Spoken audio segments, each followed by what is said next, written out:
Un comercial, David, un comercial, ¿viste? Y muchas gracias también a los maestros que nos están apoyando con sus grupos, muy amables.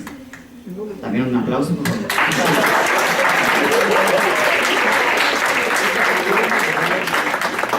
Bueno, voy a presentarles así muy rápido a cada uno de los integrantes del Lumière, porque nos interesa también un poquito que conozcan sobre la escuela, ¿no? La Escuela Superior de Fotografía Lumière. ¿Algunos de ustedes ya han tenido algún contacto o la conocen por algún medio o algo así? A ver, levanten la mano y díganos por qué. ¿Ya vieron? Estoy haciendo mi estudio de mercadotecnia.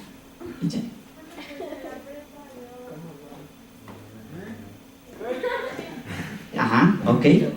Tu acercamiento a la fotografía. Vale. ¿Alguien más ha tenido un acercamiento a la fotografía? En Instagram. Ok. Es válido. Bueno, entonces les voy a presentar. De este lado tenemos a la maestra Claudia Guzmán. Ella es la encargada de varias materias ahí en el diplomado. Nos da sistemas compositivos, nos da fotografía y representación, nos da gestión de proyectos, y su fuerte es antropología de la imagen, ¿no? Del lado izquierdo tenemos al maestro Amaury Salas Mejía, y él es el encargado de las materias de iluminación 1, iluminación 2, imagen digital 1 e imagen digital 2 dentro del diplomado que nosotros ofertamos. Y en un ratito llega la coordinadora académica, que se encarga de otras materias dentro del diplomado. Bueno, entonces ahora vamos a presentarles un poquito sobre, como ya lo había comentado el maestro, la importancia de la fotografía en la antropología social, pero les voy a contar un poquito por qué sucede esta inquietud de generar esta conferencia. Como ya les comenté, nuestro alumno David estudia ya con nosotros. Entonces él realmente, ¿cuál fue el motivo por el cual estuvo estudiando con nosotros? Porque él realiza prácticas de campo dentro de aquí, de su trabajo, de su quehacer, y a él tenía algunas carencias, ¿no? Algunas carencias para poder desarrollar un proyecto fotográfico, ¿no? Un trabajo fotográfico dentro de la práctica de campo, y una de esas era la carencia de la técnica, ¿no? Entonces, gracias a eso, él quiso compartir como esa inquietud con cada uno de ustedes, porque nos dio el conocimiento de que ustedes son alumnos de segundo, ¿no?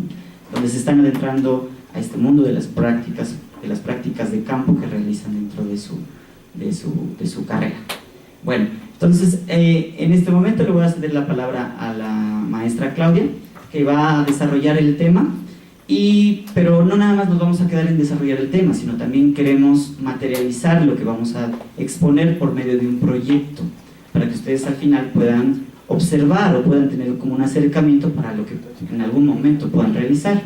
Y tuvimos la fortuna de que el maestro Amaury Salas tiene un proyecto con un carácter más antropológico, que lo vamos a poner en la mesa, lo vamos a desglosar y lo vamos a discutir, ¿no? Entonces, le cedo la palabra a la maestra Claudia Guzmán. Muchas gracias. Sí. Muy buenos días, chicos. Mi nombre es Claudia Guzmán. Yo de entrada soy diseñadora gráfica. Yo estudié diseño gráfico en la universidad hace ya algunos años, y al final de la carrera, como en algún momento ustedes se llegarán a topar, pues hay que hacer una tesis, ¿no? Entonces, cuando estaba yo generando mi tesis, me di cuenta, bajo algunas lecturas, de los espacios interdisciplinarios que se generaban. Mi tesis empezó a analizar los objetos de diseño gráfico desde una visión antropológica. Yo en ese entonces no tenía mucha idea de qué eran los espacios que podía abarcar la antropología y la facilidad con la que se puede relacionar interdisciplinariamente. Hay un libro que yo espero que en algún momento lo puedan leer, que se llama Aproximaciones a una antropología del diseño, de Fernando Martín Juez. Es un libro muy bonito y habla mucha relación con el diseño industrial, no tanto con el diseño gráfico, pero empieza a alinear algunos conceptos que nos ayudan a ver que la experiencia visual tiene muchos sentidos en todos los espacios antropológicos que ustedes están empezando a ver, ¿no? ¿Están en segundo semestre? ¿Y cómo les va?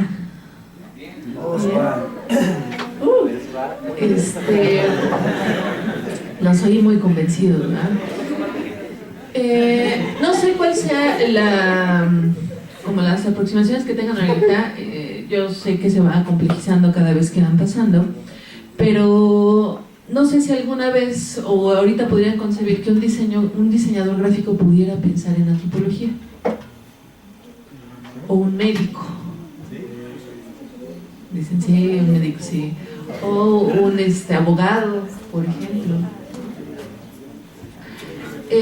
El nivel interdisciplinario son áreas de oportunidades que nos ayudan a complejizar lo que estamos estudiando y nos ayudan a entender algunas cosas.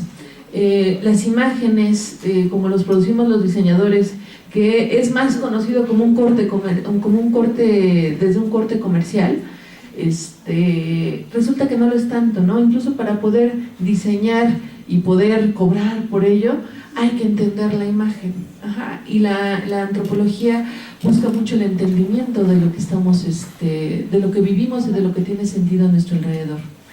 A partir de eso también vemos la fotografía donde yo trabajaba en el sindicato de maestros durante un tiempo.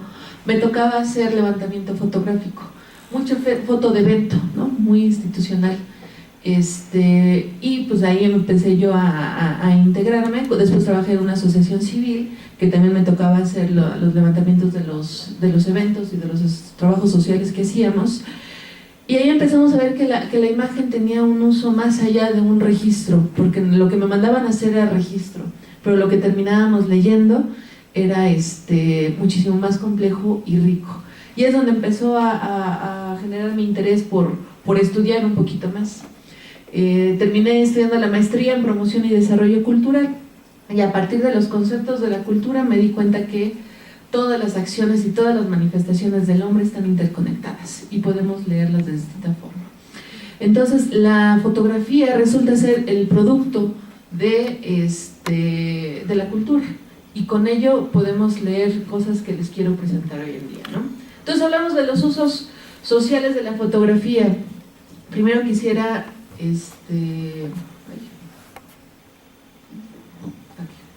enseñarles esta imagen. ¿Qué les parece?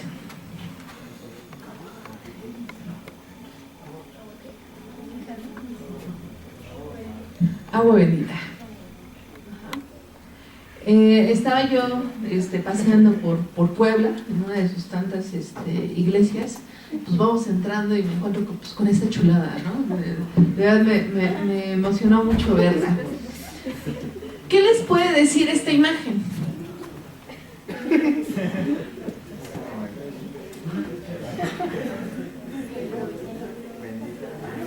Podemos encontrarla graciosa, podemos encontrarla curiosa, innovadora. Ajá. Pero ¿qué nos cuenta? ¿Qué podemos leer de esta imagen? ¿Cómo sucedió esto? Todas las imágenes en sí funcionan como un documento, contienen información. Ajá. Depende de la manera en la que haya sido tomada, y resulta que hay muchas maneras de leerla. Entonces ahí depende del tipo de representación, que es uno de los temas que vemos en la escuela. En este caso podemos identificar que, bueno, es una iglesia. ¿Por qué vemos que es una iglesia? ¿Por qué sabemos que es una iglesia? Por los pies de Cristo. Ni siquiera vemos el Cristo completo, ¿no? Vemos los pies y ya sabemos, ya lo relacionamos. Está marcado en nuestra cotidianidad, entendemos lo que es un Cristo que está crucificado, y con solamente ver los pies, digamos, es una iglesia, ¿no? Y bueno, tenemos el letrero del Señor del Perdón, unas flores que nos sirven como ofrenda. Entonces eso ya nos está contextualizando el espacio. Después vemos este gran bote azul con una llave. ¿Dónde ubican ustedes que pueden encontrar agua bendita? Una pila bautismal, ¿no? Entonces tenemos nosotros un espacio específico Entonces, si vemos un bote de este tipo entrando a una iglesia, difícilmente entenderemos que se trata de agua bendita. Ajá. Entonces necesitamos algo que nos ayude a identificarlo. ¿Y qué hicieron? Agarraron un letrero, agarraron el word art para que se viera más, más coqueto y pusieron agua bendita. Aquí hay agua bendita. Entonces, nos puede decir algo. Uno, creo que se consume bastante agua bendita en esta iglesia. Como referente, la iglesia no puede negarte agua bendita. Es de uso libre. Tú puedes tomar la que quieras y consumirla de la manera que tú consideres. E incluso si ustedes van a la iglesia de Coyoacán, en el Distrito Federal, junto a las pilas, hay algunos letreros que te invitan a que hagas buen uso del agua bendita. Y no es porque uno ande desperdiciándolo o bañándose todos los días con agua bendita, ¿no? Pero hay algunos que los utilizan para algunos rituales que no son cristianos o católicos y no lo consideran correcto, pero no se te puede negar porque es algo para la gente.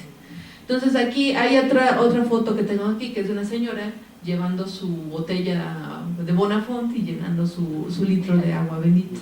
Entonces es algo que se consume. Entonces empezamos a ver el uso de los objetos, el uso de los espacios, los recursos que tenemos para comunicarnos y los significados que tenemos en esos espacios, ¿no? Aquí en este uso inmediato pues se pierde la sacralización, ¿no? No se ve como muy sagrado, no está dentro de lo sagrado, pero está dentro del uso. Entonces empezamos a verlo desde una imagen, y claro, es algo que creo que solamente podría suceder en México, ¿no? Con el ingenio mexicano que resolvemos con los recursos que tenemos a nuestro alcance, ¿no? Entonces una imagen nos puede contar unas historias o nos puede llevar a generar algunas preguntas para conocer historias. Ustedes, como antropólogos, tienen que conocer mucho, ¿no? Tienen que entender qué es lo que está sucediendo a su alrededor y hay muchos recursos a su alcance para hacerlo. Dice, el proceso de destrucción y sustitución de muchos conocimientos, usos y costumbres de nuestra cultura tradicional, por ejemplo los ajenos, ponen en peligro un legado valiosísimo sin que ello suponga una mejora en nuestras relaciones sociales ni en nuestro bienestar. Nada más útil que la fotografía, por tanto, para reflexionar sobre nuestro pasado, sobre los cambios sociales y culturales ocurridos en nuestra historia. La historia hoy en día cambia muy rápido, ¿no? Antes teníamos cambios generacionales que se tomaban 10 años, ya se fueron a 5 años y ya estamos viendo que cada 2 años hay un cambio generacional importante. Muchas de las cosas en este aceleramiento de los cambios perdemos. No podemos detener la transformación, ni tendríamos, creo que, por qué detenerla, pero hay cosas que se pierden en esa transformación. Y la fotografía nos ayuda a resguardarlo para saber qué es lo que está sucediendo. ¿Ustedes tienen fotos de ustedes mismos, de niños? ¿Qué se siente ver sus fotos de cuando tenían 5 o 10 años? No, pues yo era más chaparro, en esto estaba yo gordito, bueno, estaba yo bonito, no sé qué pasó. Pero es como una visualización hacia nosotros, ¿no? Y vemos dónde venía, que está la casa de mis papás cuando eran jóvenes. Y tenemos información sobre nosotros y es agradable voltear a ver quiénes éramos nosotros y compararlos, y así lo queremos hacer con lo que somos hoy en día. Lo mismo sucede con las fotografías que generamos. La producción fotográfica es un bagaje de lo que somos hoy en día y a partir de ello podemos voltear a ver quiénes somos. Por ejemplo, tenemos esta imagen. ¿Qué les parece?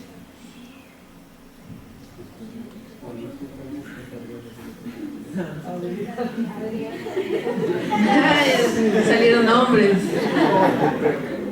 ¿Qué les cuenta esta historia? ¿Qué nos dice esta imagen? Más para atrás. Vean cómo, eso es algo importante, ¿no? Leemos las imágenes con la información que tenemos. Ustedes que están jóvenes dicen, no, es de los 80s, ¿no? Ya se les hace bien antiguo.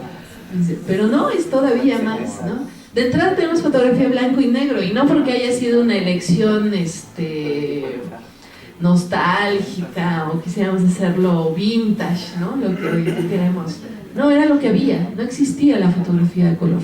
Ajá, entonces, toda la producción fotográfica la leíamos en blanco y negro, todavía tardó un poquito más. Esta fotografía es de Nacho López. Si tienen oportunidad, está ahorita una exposición en el Museo de Bellas Artes de toda la colección de Nacho López. Es un fotógrafo mexicano muy importante que registró la vida de los años 50, 60 más o menos, principalmente en la Ciudad de México, y principalmente desde una visión que no sé si lo tenía consciente, pero era antropológica, ¿no? Nos leía los espacios de sentido que tenía la ciudad en ese entonces. Entonces, ¿qué ven aquí? ¿Qué escena les están contando?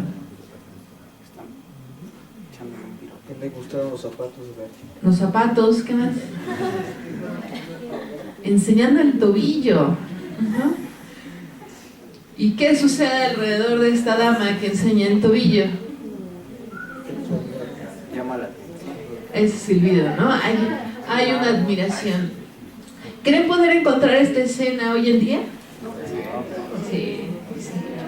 Entonces, tenemos algunas constantes, pero hay algunos cambios, ¿no? De entrada vean la indumentaria. Esta chica tiene su vestido hasta acá, hasta abajo de las pantorrillas, pero súper ajustado, ¿no? En ese entonces era un uso, la cintura de avispa, que desde ahí se tenía el término, y el caminar, el cabello, el tipo de zapato que tiene los dedos, muestra los dedos, que era algo muy nuevo en ese entonces, muy provocador, y las miradas que tenemos alrededor. Vean los automóviles, vean los pantalones de los caballeros. Ajá. Y teníamos todavía aquí por ejemplo el saco, el corte del pachuco. ¿Ubican quién es el pachuco? ¿Quién es el pachuco? ¿Cómo? Tintán, dice. Tintán utilizaba la imagen del pachuco, pero eran usos y costumbres y entendimientos que teníamos ahí. Esto hoy en día ya no existe. Es un México que ya no existe, pero hay algunos comportamientos que siguen siendo vigentes, ¿no? Tenemos una serie que se llama La Venus se va de juerga, que es precisamente de Nacho López, que la pueden encontrar en la fototeca de Pachuca, y me parece que está en la colección ahorita que trajeron en Bellas Artes. Tenemos fotografías como esta. La Venus no es más que un maniquí. Ajá, es un maniquí. Y es la serie es el trayecto de un maniquí desde donde lo repararon hasta donde está el exhibidor, ¿no? Lo van regresando a la tienda donde lo mandaron a reparar, pero van haciendo el camino en todos estos momentos de la vida mexicana. Aquí, por ejemplo, están en el camión. ¿Qué les parece? Incómodo. ¿Eran qué? Distintos, ajá, la visión tecnológica era otra. También podemos ver que los espacios de la ciudad y los espacios del campo no estaban tan separados, ¿no? Aún dentro de la Ciudad de México. La convivencia y el intercambio, también la clase alta, la clase baja, seguían teniendo un contacto bastante cercano. Tenemos imágenes como esta. ¿Qué les parece? Es un chavo. ¿Qué les llama la atención de él? El niño, ¿qué hace un niño en una caja? Ahí, ¿no? Hay cosas que hoy nos pueden parecer absurdas, pueden parecer inverosímiles, pero que en su momento tenían un uso y un significado y una normalidad, ¿no? Funcionaba más o menos como el corral del niño, ajá, como hoy ponemos en un corral. Y sabían que si el niño se caía, si se asomaba, pues se iba de bruces, ¿no? Y era algo que se lastimaba. Entonces, cuando lo volvías a poner, pues ya no se movía, ¿no? Entonces, era la manera en la que se tenían a los niños contenidos. Ajá. También podemos ver el estilo de la construcción, cómo tenemos el ladrillo de adobe, tenemos el repellado que llegaba hasta aquí, estos guardapolvos que hoy, si van a los pueblos mágicos, seguimos teniendo como estos separación de los colores, ¿no? Pintan de un color claro arriba y un color oscuro hacia abajo. Son los guardapolvos, que es donde pasamos nosotros, donde pasa la gente, y normalmente se oscurece por ese paso, entonces se pinta de un color más oscuro. Y eso viene desde los en ese entonces ni siquiera se preocupaban por repellarlo, ¿no? Así directo, porque era un lugar que se desgastaba. Las vigas, y esta es de mis favoritas. En esta fotografía podemos hacer muchas lecturas. ¿Qué pueden ver ustedes?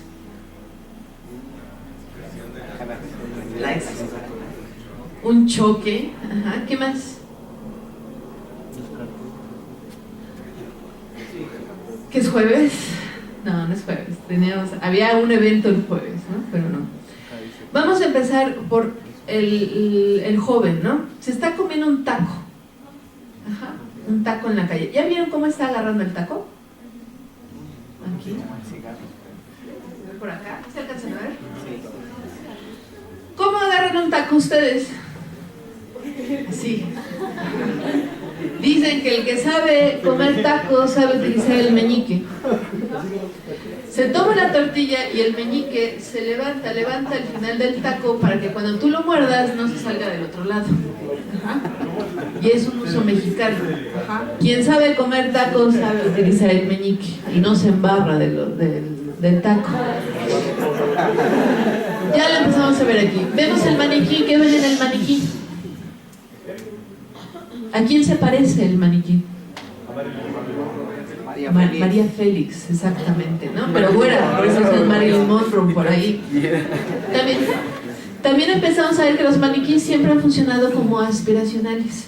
En ese entonces María Félix pues era un personaje importante por los rasgos que tenía rasgos muy finos. Los mexicanos tenemos narices un poquito más anchas, el rostro muchísimo más redondo, y María Félix se destacó precisamente por los ángulos en su rostro. Pero también se aspiraba al güero, ¿no? Todavía no tenemos el güero oxigenado como lo conocemos hoy en día, y se miran mucho a las güeras naturales, ¿no? Y teníamos actrices como Ninón Sevilla, como ¿cómo se llama esta mujer? Dolores del Río. No era güera, pero sí tenía una personalidad muy importante. Vean la ceja, ¿no? El levantar de la ceja. También podemos ver el vientre, la cintura y el vientre. Si fijan, no es ese plano que tenemos hoy en día. O sea, había un vientre que era abultado y eso era saludable. Ajá. Entonces, la aspiracional también hablaba de la salud. Los senos pequeños, pero bien posicionados, ¿no? Las manos, vean cómo están alargadas y muy finas. Podemos ver la mirada de los jóvenes, suspirando, sabiendo que es un maniquí, no es un cuerpo real, pero la desnudez es la desnudez, ¿no?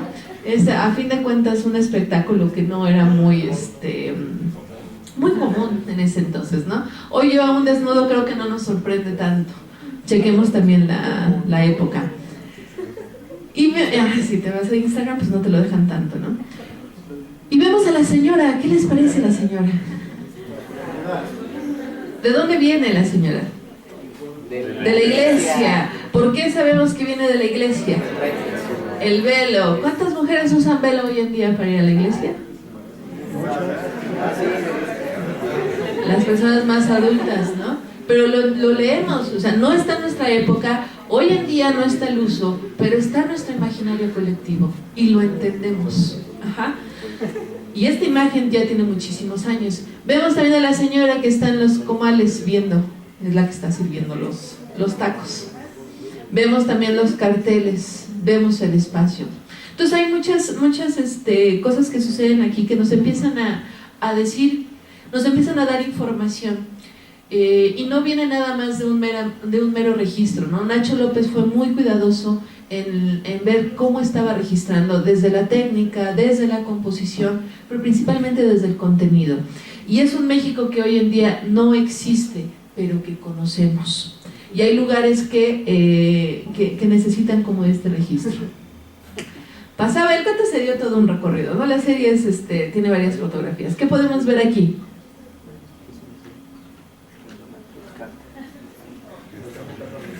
Un torero, nos llama la atención el torero. ¿Qué más? ¿Dónde está? ¿Dónde imaginan que está? Una pulcata, una pulquería. Una pulquería, ¿no? ¿Han estado en alguna pulquería alguna vez? Jamás en la vida. Me lo imaginé. Tenemos aquí, la pulquería es uno de los lugares donde es permisible tomar solo, ¿no? Dicen que es muy deprimente tomar solo, pero en las pulquerías sí se permite. Y por eso teníamos mesas individuales, donde tú te comprabas tu tinaja, ibas sacando tu vaso y le estabas inflando al pulque.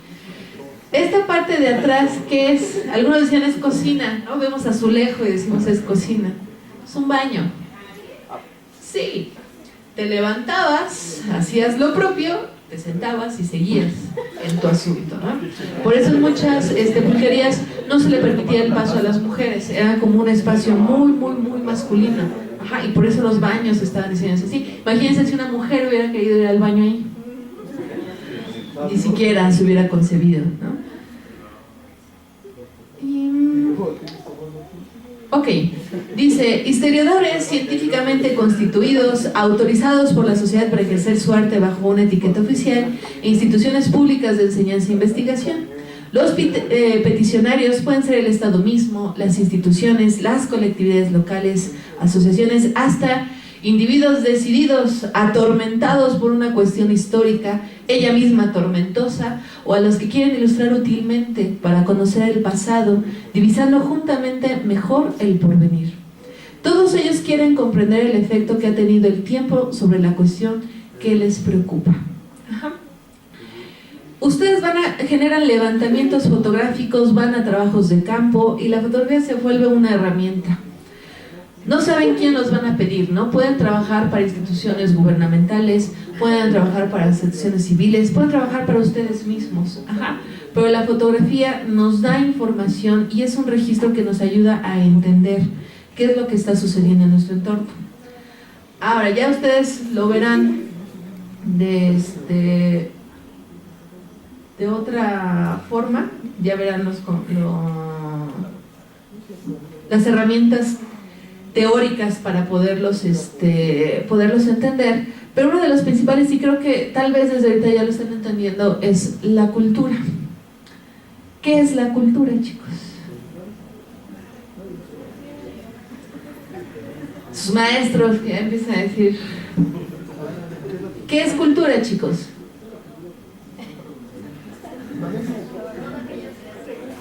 Todo creado por el hombre. ¿Qué más? Formas humanas de vida. Sí, no están tan errados. Muy bien, no los voy a acusar con sus procesos. Pero resulta que no es únicamente las formas sociales o las formas de vida o las creaciones. No todo por ser creación humana es cultural. ¿Cuál sería aquello que lo vuelve cultural? Expresión. Ay, sí, son antropólogos. Muy bien.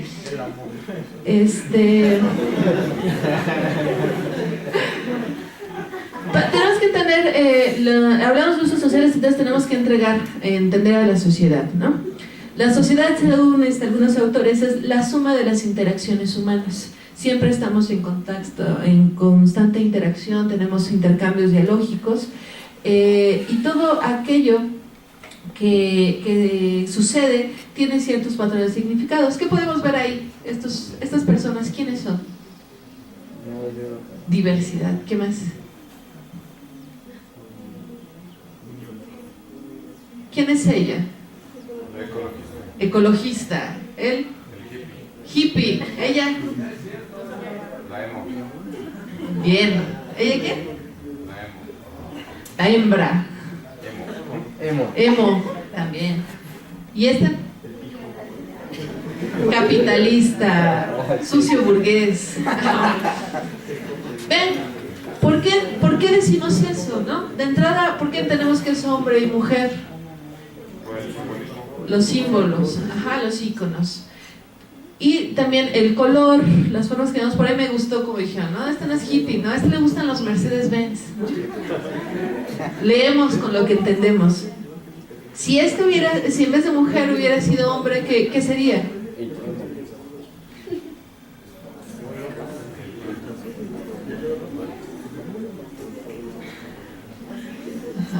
La chica, pero que hubiera sido chico con rosa, ¿qué hubiera sido? Ah, es que está azul. Este es azul, este es rosa, con razón. Este es rosa.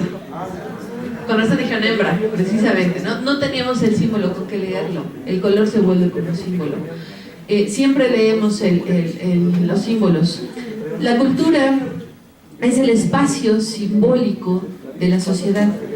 Ajá. Es la forma en la que la sociedad interpreta todas las interacciones que tenemos. Ajá. Todo lo que vimos ahorita en las imágenes son interacciones, son formas simbólicas y son cosas con las que vamos leyendo y tiene información. Pero no lo que dicen, toda la creación humana, no son las creaciones humanas, son los significados que tienen las creaciones humanas. Y la fotografía es una creación humana. La fotografía es un producto de la cultura. ¿Dudas hasta aquí, chicos? Díganme. ¿Dudas? ¿No? Yo oí un sí muy seguro. ¿No? ¿Todos bien? Ok.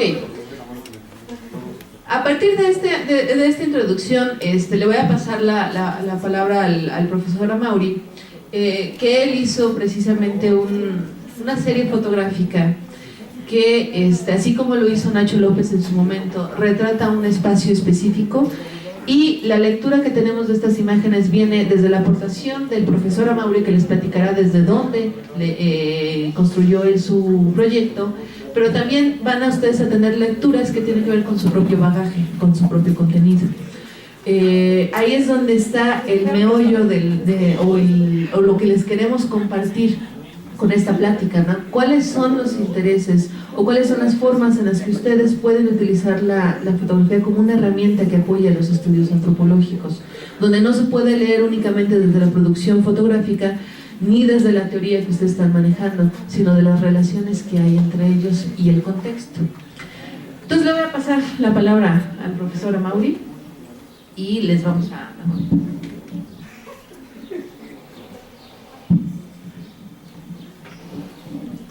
Buenos días, chicos.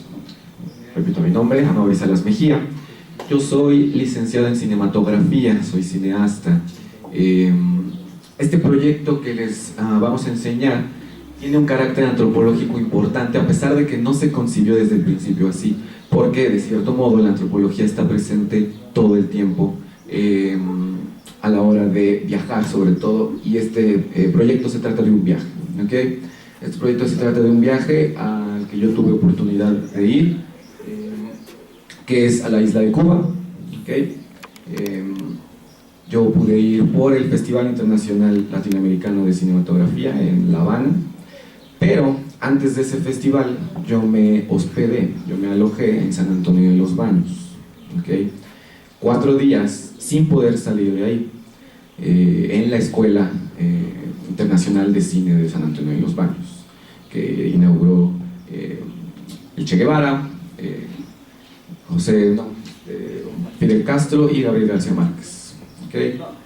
Entonces, bueno, yo iba por el festival, ¿okay? Yo iba porque me llamaron para ser delegado del festival, pero tengo que pasar 4 días en un lugar que es ajeno a la propia Cuba, ¿okay? Si de por sí Cuba ya es ajeno al resto del mundo, o al menos así lo entendemos, San Antonio de los Baños es ajeno dentro de lo ajeno, ¿okay? Es un espacio que está a 50 minutos de La Habana, solamente se puede llegar por guagua, que es una especie de microbús, que solamente tiene corridas a las 8 de la mañana y a las 10 de la noche. Y en época de clases, que yo llegué en época de clases, no estaban saliendo las guaguas, una estaba descompuesta y la otra estaba de reventón, ¿no? Entonces no había forma de salir de San Antonio de los Baños, ¿okay? La escuela de San Antonio de los Baños es muy grande, tiene varios espacios en particular, ¿okay? Podemos pasar, Clau. Entonces imagínense, yo tenía un cuarto, me podía quedar a dormir, pero todos estaban en clases, entonces yo andaba deambulando por ahí en espera del festival. Más abajo, Clau. Y bueno, tengo una cámara, ¿ok? Algo importante, ¿ok? Entonces, bueno, primero, esta imagen, sin yo haberles presentado qué es Cuba, ¿ustedes hubieran pensado que es Cuba en esta imagen? ¿No? ¿Cómo se imaginan Cuba? Pobre, ok, sí, es válido, ok. ¿Cómo se imaginan? ¿Qué más? ¿Alguien ha tenido la oportunidad de ir a Cuba? ¿No? ¿Dónde han visto a Cuba? ¿En fotos, en el cine, en internet? Internet, ¿no? Sobre todo antes de internet, la única manera de ver Cuba era Los vampiros en La Habana, películas de los 90s, de los 70s, ¿no? Y ahí es donde entra también la importancia de la cinematografía. Todos los símbolos, todo lo que leyeron ahorita con las fotos de Nacho López, o un gran porcentaje tiene que ver con la cinematografía, repitiendo lo de la interdisciplina de su campo, ¿ok? Todos estos imaginarios colectivos que tienen se deben mucho por la época de oro del cine mexicano, en donde se construyó toda una identidad y cultura mexicana que hasta la fecha sigue vigente de cierto modo, pero al mismo tiempo ya genera una crisis en nuestra cultura contemporánea. Entonces, bueno, esta foto es la escuela en Cuba. ¿Por qué pensamos que no puede ser Cuba? Bueno, de entrada porque hay tecnología, ¿ok? Y eso es, o sea, para alguien que no es cubano, para alguien que incluso que es mexicano, que tiene buenas relaciones con Cuba, que en realidad incluso le ayudó para liberarse de España, etcétera, le es muy ajeno la isla, ¿no?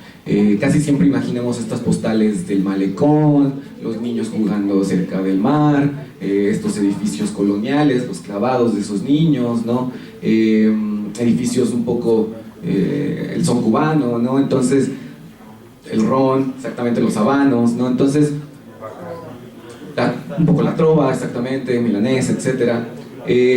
Todo ese imaginario también se construyó a partir de imágenes, de las imágenes que nos alcanzaban a llegar a México en determinado momento, ¿ok? Entonces, así como también a ellos les llegaban imágenes de México, ¿ok? Para ellos, hasta apenas hace poco de menos de 5 años, el cine de oro mexicano les era vigente, ¿ok? Yo entré en una cantina cubana, donde nada más sirven ron, y les platiqué que iba al festival y que yo estaba participando. Me decían, ¿y cómo está el pachucote, el pachuco de oro, ¿no? ¿Y cómo está el piporro taconazo, ¿no? O sea, preguntándome, no solo pensando que yo lo conocería, sino que siguen vivos o que siguen existiendo y que siguen en la industria, porque el último cine que les llegó mexicano es el del cine de oro, ¿okay? Entonces, la imagen, o también las fotos mismas, la imagen toma una importancia muy muy grande a la hora de representar las realidades de los otros, en este caso, países, ¿ok? Entonces, este pedazo, bueno, tenemos una tele que en realidad no es tan moderna, pero es tecnología, ¿ok? Y tenemos a un hombre, si se fijan, del lado izquierdo, que... ¿Cómo? Sí, el de rastas, con lentes, ¿ok? ¿Qué tiene? ¿Qué está trabajando? Es una computadora, es una MacBook Pro del año 2015 exactamente, al menos así me lo dijo, ¿ok? Entonces, bueno, aquí también entra un poquito de el asunto de lo que puede significar Cuba, ¿ok? La escuela tampoco es una escuela barata, no es una escuela accesible para todos, a pesar de que para el cubano y para el venezolano es gratis, ¿ok? Y de pronto, incluso el Estado es quien llama a gente con talento, ¿no? De repente ve a alguien que estudió o tiene afines en comunicación o en carreras parecidas y le dice, ¿no quieres venirte a la escuela de San Antonio? ¿No? Pues aquí puedes vivir, aquí puedes comer, etc. ¿Okay? Entonces, de toda Latinoamérica se busca llegar a esa escuela, ¿okay? Y en esta imagen, que por ahí la definían como la renacentista de toda la serie, ¿okay? Por los ejes de miradas y por los elementos incluidos, pues estamos viendo una Cuba en transición, ¿no? Estamos viendo una Cuba que ya tiene internet, ¿no? Una Cuba en donde la tecnología ya es totalmente admisible, ¿okay? Y incluso una Cuba en la que, a pesar de eso, se sigue luchando contra estragos sociales, como por ejemplo, todos los latinos son los que son los estudiantes, ¿okay? Por ahí el de la computadora es de Trinidad y Tobago, por allá tenemos un chileno, por allá tenemos un nicaragüense, en la otra mesa tenemos varios de Centroamérica, pero los que están trabajando en la barra son cubanos, ¿ok? Los que están trabajando, los que están estudiando, gastan en CUCs, que es el peso convertible cubano, que es más caro que el dólar. Los que están trabajando del lado de la barra ganan en pesos cubanos, que es mucho más barato que el peso mexicano. Un peso cubano vale a como 30 y tantos, 70 centavos menos de peso mexicano, todavía menos, ¿no? Entonces, o sea, incluso con pesos mexicanos lo pasas a pesos cubanos y no eres rico, pero tienes más dinero, ¿no? De cierto modo, ¿ok? O al menos esa es la ilusión, ¿ok? Entonces, bueno, tenemos esta primera foto, bajamos, ¿sí? Claro. Y tenemos los espacios concurridos de una Cuba ajena a sí misma, ¿ok? Esta, se titula Soñolo Bonzo. Esta escuela es bastante amplia, tienen gimnasio, tienen alberca, tienen sitios comunes para diferentes deportes, básquetbol, voleibol, tienen su zona de residencias, tienen la anterior era como el bar, ¿no? Venden cerveza y diferentes tipos de comida, pero que se venden cooks. Y del lado derecho está el comedor. El comedor también tiene cierta método estricto de suceder, ¿okay? A las 8 se come y a las 8:30 ya nadie puede comer, ¿okay? El desayuno. Y el desayuno es un biscuit con mermelada y café, ¿okay? Y después en la comida a partir de las 12 hasta las 2, ¿okay? En donde es arroz, moro, ¿lo conocen? ¿No? El moro, que es esta combinación de arroz con frijoles y a veces, si hay suerte, plátano, ¿okay?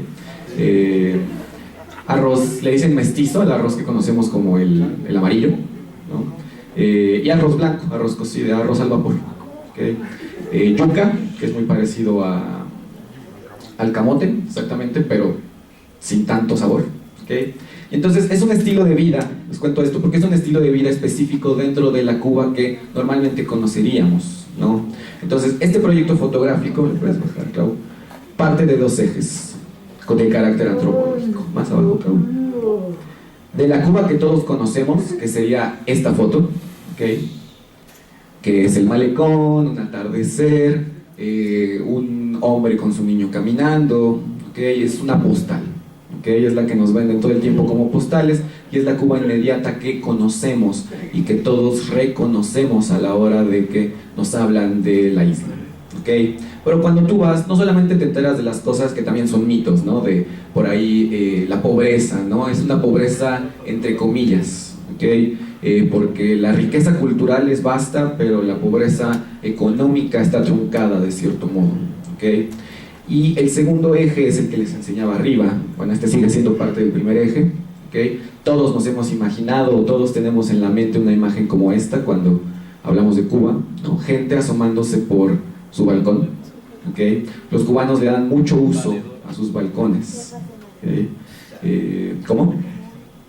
Ok. Entonces siempre va a haber alguien, ya sea por el calor, por el tiempo, porque el tiempo pasa muy distinto allá, ¿no? Alguien asomándose por un balcón, ¿okay? Y aquí hay también elementos que ustedes podrán devenir o encontrarles reconstrucciones en un sentido antropológico, ¿okay?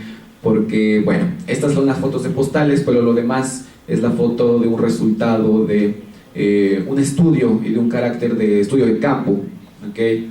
De 4 días en donde yo tuve que estar, pues, si no enclaustrado, porque de todas maneras sí podía salirme, ¿no? Caminando, pero quién sabe a dónde iba a llegar, ¿okay? Sí tenía una obligación o una obligación de quedarme ahí esos 4 días, ¿okay? Y bueno, por último tenemos esta foto sería el eje, el puente de los 2 ejes que les estoy platicando. La Cuba que todos conocemos, ¿okay? La Cuba de postal, contra la Cuba ajena a sí misma, ¿okay? Donde ya hay tecnología, pero al mismo tiempo se siguen luchando contra las diferencias que existen en el país. Y se considera como un puente, la considero como un puente. ¿En dónde estamos? ¿Dónde está ubicada esta foto? ¿Qué es? ¿El mar? ¿Qué parte del mar? ¿Cómo? Como una pintura, dicen. o sea, es el malecón, ¿okay? El malecón en cualquiera de sus extremos tiene este oleaje, ¿ok? Y bueno, aquí ya también tiene que ver con técnica fotográfica, que es parte de lo que ustedes podrán tener en el diplomado, ¿ok? En donde la cámara, no solamente mencionaba la maestra Claudia, es la herramienta para registrar los eventos, sino para que a partir de los simbolismos y a partir de las lecturas que le podamos dar, generar nuevos ejes interpretativos, ¿ok? Entonces, bueno, esta es la última de esa serie. Tenemos por último una serie de unas ventanas, ¿ok? Que les platicaba, ¿no? Esta sí es un icono o una imagen más común de los cubanos, pero al mismo tiempo casi siempre estamos esperando que el cubano se asome y que esté disfrutando del calor, ¿no? Que esté disfrutando de que en Cuba no pasa nada, aparentemente, ¿no? Pero por ejemplo, esta Claudia arriba, ¿okay? la del joven sin cabello, aquí abajo, esta mera, ¿cómo es la expresión de este individuo? Pareciera que es de miedo, ¿no? Sáquenme de aquí, exactamente, ¿no? Entonces aquí hay simbolismos porque el edificio es bastante amplio, es bastante grande, pero se abstrae, ¿okay? Se abstrae de sí mismo y ya no siempre arroja un carácter de postal como conoceríamos Cuba, ¿okay? Aquí yo tuve que esperarme unas 2-3 horas hasta encontrar cómo la gente interactuaba con los espacios que les son suyos, pero que al mismo tiempo les son ajenos, ¿no? Les son suyos porque ahí lo habitan, pero que les es ajeno porque quizás no quisiera estar ahí, ¿no? Quizás, o sea, el hecho del miedo o del carácter de miedo pareciera darnos a entender que quiere otra cosa que estar ahí, ¿okay? Entonces, bueno, esto es muy a grandes rasgos el proyecto. El primer eje es ese, el tipo de viaje que nosotros podemos entender a la hora de movernos de un espacio a otro, ¿okay? Porque por un sentido sería el viaje geográfico, el hecho de moverme desde la Ciudad de México hasta La Habana, ¿okay? Y lo que significa, y el otro sería el viaje más, lo pueden considerar espiritual, lo pueden considerar abstracto, ¿okay? En donde la estadía que tenía un sentido, que era el festival, en realidad adquirió otro a la hora de estudiar y de reconocer y de estar caminando y de estar estudiando los espacios y los símbolos de un lugar como Cuba, ¿okay? Entonces, bueno, eso es a grandes rasgos el proyecto, chicos. ¿Qué les parece? ¿Sí? ¿Está qué? ¿Está perrón? Ok, bueno, nada más, bueno, no es promoción a mí mismo, también es parte de la escuela. Se está organizando una exposición de este proyecto, primero a la Casa de las Diligencias, están todos invitados, todavía no hay fecha, pero se estará promoviendo lo suficiente como para que llegue a sus ojos, ¿okay? Y a la vez va a estar expuesto en la Escuela Lumière, ¿okay? Por el mes de agosto, ¿okay? Más o menos. Entonces es una exposición en donde ya hay una impresión hecha de estas fotos, de alguna de estas fotos que vieron, más otras que todavía faltan, y bueno, están todos invitados, ¿okay? Bueno, gracias.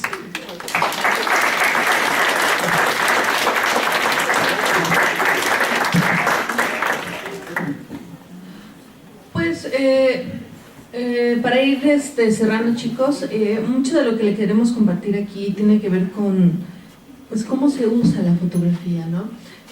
A veces se queda limitada en es que simplemente el registro, me voy a mi práctica de campo y voy sacando las fotos como con el registro, ¿no? Y dirán, es que no soy artista, no tengo por qué estar cuidando como que la foto, pero no tiene que ver nada más con una visión expresiva. De lo que nosotros enseñamos en el diplomado tiene que ver con el tipo de representación. Incluso cuando quiero hacer una representación objetiva, debo saber cómo se tiene que tomar.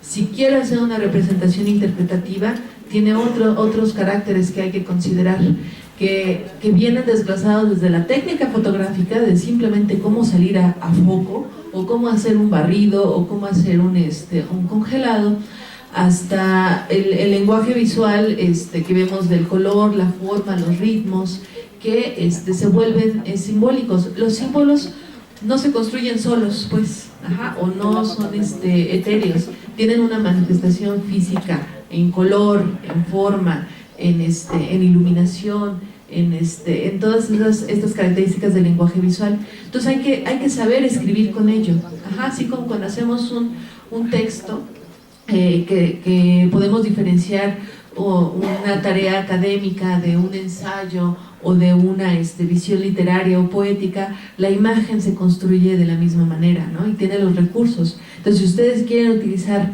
a la fotografía como una herramienta en su desarrollo antropológico, pues hay que saber utilizarlo, ¿no? Y es algo que, dándole promoción al diplomado, es algo que nos preocupamos mucho del diplomado, ¿no? No solamente hacer la foto, sino entender a la imagen. Y esperamos poder generar un interés en ustedes en no ver a la imagen simplemente como un recurso de registro, sino incluso una fuerza de difusión de lo que ustedes están generando, ¿no? Entonces, no sé si hasta ahorita tengan algunas dudas, comentarios, díganme.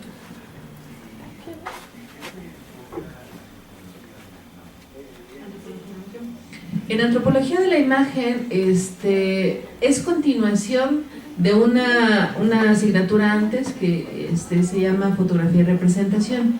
El diplomado se divide en 3 grandes ejes, lo que son las posturas teóricas, la técnica y la teórico-práctica, ¿no? Las que están integradas. Antropología de la imagen está en la parte teórica, aunque tiene mucha salida práctica. Empezamos a ver desde la concepción de la cultura, hablamos de lo que es cultura, parte de lo que les enseño ahorita es lo que les enseño a mis alumnos.